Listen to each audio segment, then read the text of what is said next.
After refusing to pay half for my neighbor's private driveway repair, I woke up to find my car buried in cement. I screamed as he watched from his porch, saying, "You didn't pay, so now you'll stay." My mechanic said the damage was intentional. When I called the city, they informed me the permit had my name on it because I've lived in Southgate, Michigan since 2011. Nice enough suburb. Quiet. Working class. People keep to themselves mostly. My house isn't anything fancy, just a single story with a detached garage out back that I reach through the shared rear alley. I've been here long enough to see a few neighbors come and go, but things were fine until Roger moved in. Roger bought the place next door in late 2022. Right away, he was the type who acted too familiar. One of those guys who always had to talk about his connections, drop names, act like he knew how to fix anything. It rubbed me the wrong way, but I was polite. I didn't want drama. The alley behind our houses is paved, but it's old and cracked. It's not owned by the city, it's technically our own private property. His half, my half. I use it to park. He does, too. For years, no one did anything about it because it still worked. Ugly, sure, but functional. Then Roger decided it wasn't good enough. One Saturday he came over with a folder, all proud of himself. "Hey man, so I got a quote on repaving the back driveway. It's garbage back there, right?" he said. I nodded, not really sure where this was going. Guy said $3,200 total. We split it, $1,600 each, and he can start next week. I looked him dead in the eye. "Wait, you already got a quote?" "Yeah, why?" I never said I was interested. He chuckled, like that was a joke. "Well, I figured we both use it, so we should both chip in." "I don't need it repaved," I said. "I drive slow, I don't mind the bumps." And I didn't agree to this. His face tightened. "You use it every day. You benefit from it. It's on your property, man." He just stared at me, then gave me a weird smile and said, "All right. Guess I'll handle it myself." That was the moment I knew this wasn't over. 3 days later, I come home and there's a whole crew in the back alley with jackhammers, mixing cement, setting wood frames. I didn't say a word. Figured, fine, he's doing his half. Whatever. Let him spend the money. That night, I parked like usual behind my garage. The next morning, everything went to hell. I step outside holding my coffee, glance over, and I freeze. I drop the mug, it smashes all over the concrete. I barely feel the hot liquid on my leg. My car was buried in cement. Not splashed. Not blocked. Buried. Up to the damn windows. There were wooden frames around it, set in place. The cement was still drying. It looked like someone poured it in with a goddamn hose. I ran to the fence screaming. "What the hell did you do?" Roger stepped out onto his porch in a robe, sipping coffee, looking like he was watching the sunrise. He smiled. "You didn't pay. So now you'll stay." I saw red. I wanted to jump the fence and strangle him. But I ran back inside and called the police. They showed up in under 20 minutes. Took photos. Talked to me. Talked to him. Then Officer Hernandez comes back to me with the weirdest look on his face. "You're not gonna like this," he said. "But the permit for the construction back here. It's under your name." "What the hell are you talking about? I never signed any permit." "City records say you did. Submitted online. Email attached to the file matches your name." I asked to see it. He showed me his phone. The email wasn't mine. It looked like mine, but one letter was swapped. Roger had created a fake Gmail account using my name. A lookalike. He submitted the permit online with that email, forged my digital signature, and pretended to be me. Because the driveway runs through both our lots, the city didn't question it. The construction crew thought I was the one who called them. I called a mechanic friend to come tow my car. Took hours just to get it unstuck. They had to jack it, ripped the wooden frame apart, chipped cement off the tires. Damage was worse than I thought. Cement had leaked into the engine bay. Suspension wrecked. Interior soaked. Insurance said it wasn't covered. Act of vandalism on private property. I asked the mechanic straight up, could this have been an accident? He laughed bitterly. No chance. Whoever poured this did it while your engine was still warm. That kind of pour doesn't just happen. This was deliberate. I filed a police report. Told them everything. They said it was a civil dispute. And told me to sue. City Hall? Said they were reviewing the online permit process and taking it seriously. But nothing happened. Meanwhile, Roger kept acting like he won. He made a point to sit outside every morning, sipping coffee where I could see him. Some days he'd wave. Once he said, "Next time just pay your share." That's when I knew I couldn't let it go. I wasn't gonna fight him with lawyers. That'd take months, maybe years. And he had money, he'd stall it forever. But I had something else.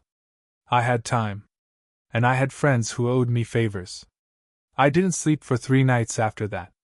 Every time I closed my eyes, I saw that smug look on Roger's face. I'd never hated anyone like this before. I kept replaying everything, the fake permit, the cement, the way he said, "You didn't pay, so now you'll stay." Like I was some clown he tricked. So I stopped thinking like a neighbor and started thinking like someone with nothing to lose. I worked from home, so I had the hours. I knew his schedule. Roger was predictable. He left every day around 9 a.m. for what he called consulting, but I knew from neighborhood gossip he barely had a real job. He was doing shady side work for a construction buddy, flipping houses up in Taylor. I started watching. Not just casually. I took notes.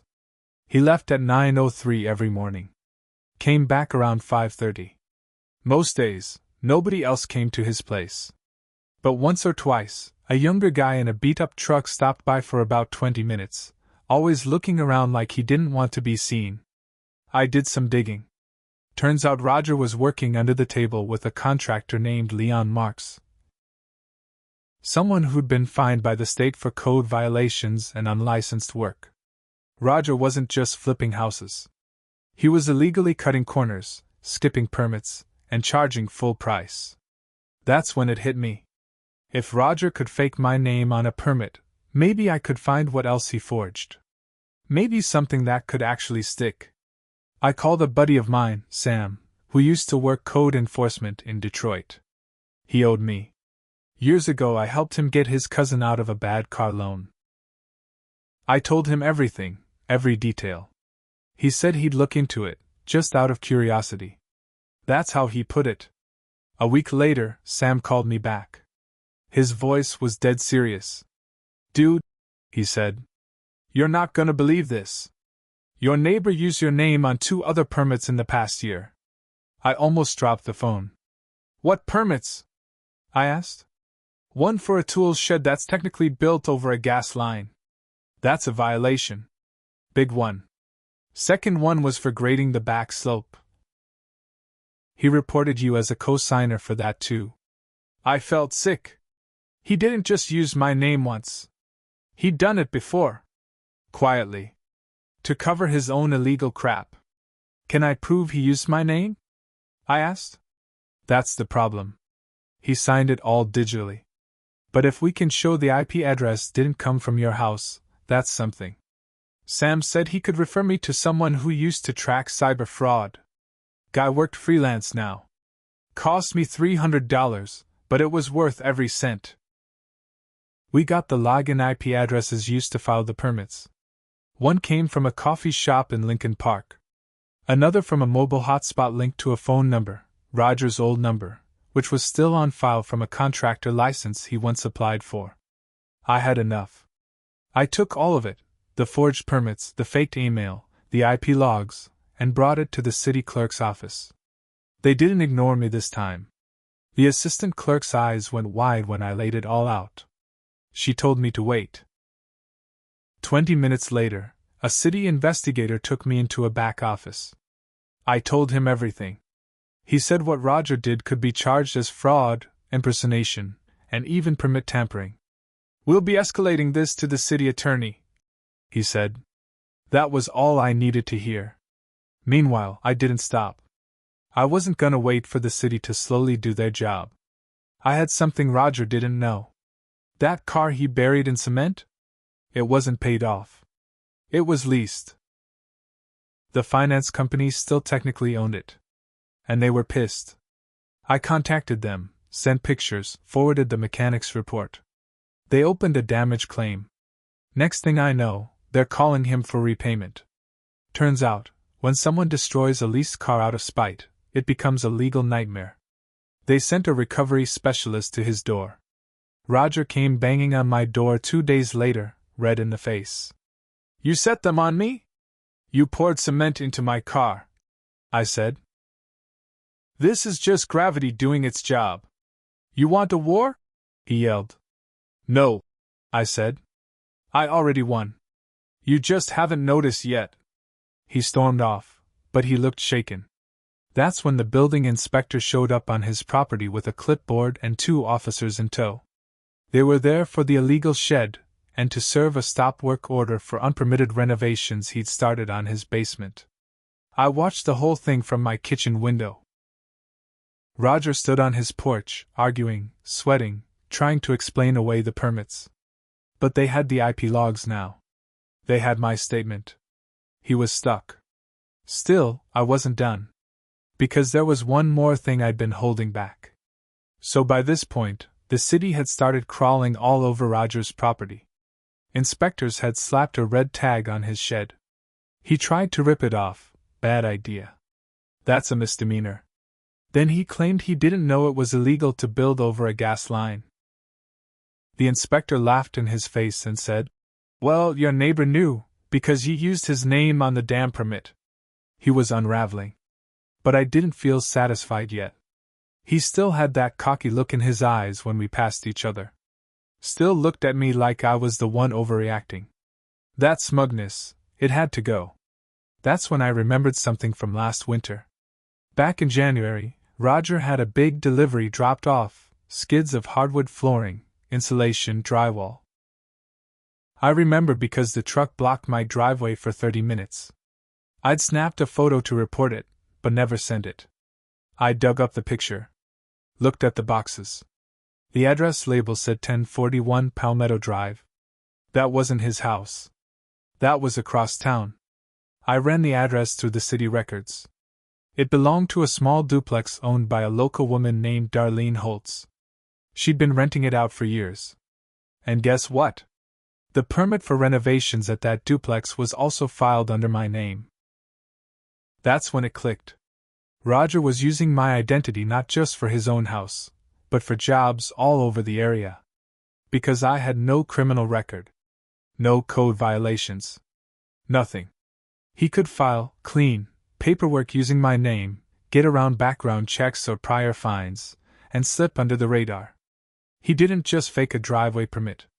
He was running a scam, using my name to float permits for all the shady side work he was doing. So I made some calls. I contacted Darlene. Told her someone had filed permits under the wrong name for her duplex. She was furious. Said she'd paid Roger M. in cash to do some quick updates on her units. She had no idea he wasn't licensed. Then I called the state of Michigan's Licensing and Regulatory Affairs Department. Sent them every forged permit, every IP log, every contractor alias he used. A week later, Roger got hit with a statewide contractor fraud investigation. They froze his accounts. He started getting certified letters from the state and county daily. He got served twice in 1 week. And still, I wasn't done. Because I finally got my hands on a security cam recording. Remember that shady guy in the beat-up truck who came by once in a while? Turns out he parked right in front of my neighbor across the street, Mrs. Hill. She's 72, retired, sweet as hell, but sharp as a tack. Her doorbell camera caught everything. One day while I was chatting with her about her broken mailbox, she asked casually. You ever figure out who poured that mess into your car? I froze. You saw something? Oh honey, I've got the whole thing on video. Want me to email it to you? The video was grainy but clear enough. It showed Roger and the guy in the truck standing behind the alley. Roger pointed toward my car. They laughed. Then Roger handed him cash. Minutes later, that truck's hose ran directly into the wood frame around my vehicle. They poured cement by the barrel. That was it. That was the nail. I turned it over to the police. This time, they didn't say civil matter. This time, they opened a criminal case. Destruction of property. Identity fraud. Contractor license violation. Permit forgery. But while the cops were finally doing their job, I had one more twist for Roger. Something that would hit him where it really hurt. Once I gave the video to the police, everything moved fast. Faster than I expected. They arrested Roger 2 days later. Right in front of his house. Squad car pulled up around 7:30 in the morning. I was outside pretending to trim hedges. Watched the whole thing. He stepped onto his porch in those same smug slippers, holding a mug of coffee, until he saw the badge. They cuffed him before he could even ask what the charges were. He screamed at me from across the lawn. This isn't over. You think you're clean? You're not. I didn't say a word. He was charged with felony destruction of property, impersonation to defraud, and contractor fraud. But that wasn't even the worst of it. Because when the state investigators dug into his business, they found he'd pulled the same trick on 5 other jobs. All fake names. All under-the-table work. Unlicensed. Unsafe. He was hit with over $90,000 in fines. And the city revoked every permit he'd filed in the last 18 months. He tried to blame it all on the guy in the truck, some punk named Troy with a record. Said he didn't know the car was mine. Said it was all a mix-up. But the emails, the fake Gmail, the IP address, the payment trail, and that damning video? It destroyed any excuse he had. He ended up taking a plea deal. 2 years of probation, 6 months house arrest, and a $25,000 restitution order. Guess who got the restitution? Me. The state forced the sale of his shed materials, his tools, even the backup generator he bragged about during winter storms. All sold at auction. I got a check for $18,600. Not enough to replace my car entirely, but enough to buy a solid used one, and pay off the lease company who'd been breathing down my neck. And it didn't stop there. That construction buddy of his, Leon Marks, got busted for hiring unlicensed help and falsifying inspection reports. The entire business went under. Meanwhile, the woman whose duplex he worked on, she sued him for faulty renovations. Said her tenant got hurt on broken stairs he fixed. She won. His reputation? Done. Word spread fast in Southgate. Nobody trusts him. His house got tagged with a stop work, red sticker that stayed up for weeks. You can still see the glue outline on his garage window. Even his girlfriend left. I heard through the grapevine that she moved in with some guy up in Farmington. Someone who actually owns a license. Roger stopped waving. Stopped yelling. Stopped making eye contact altogether. And me? I thought I'd feel relief. I didn't. Not right away. I thought revenge would taste sweet, but honestly, it felt like cleaning up after a hurricane. I was exhausted. I had to go through hell just to prove I wasn't crazy. Just to get justice for something that never should have happened. But about a month after the final court hearing, I stood out in the back alley, where my car used to be buried, and I looked at the fresh pavement the city had poured after tearing up his illegal work. And I finally smiled. Because now, he's stuck with a driveway that he can't legally use, a criminal record, and a whole town that sees him for what he really is, a fraud with a grudge. And me? I kept my name clean. I kept my cool when it mattered most. And when he thought burying my car would trap me forever, I made sure it was his life that got cemented in place.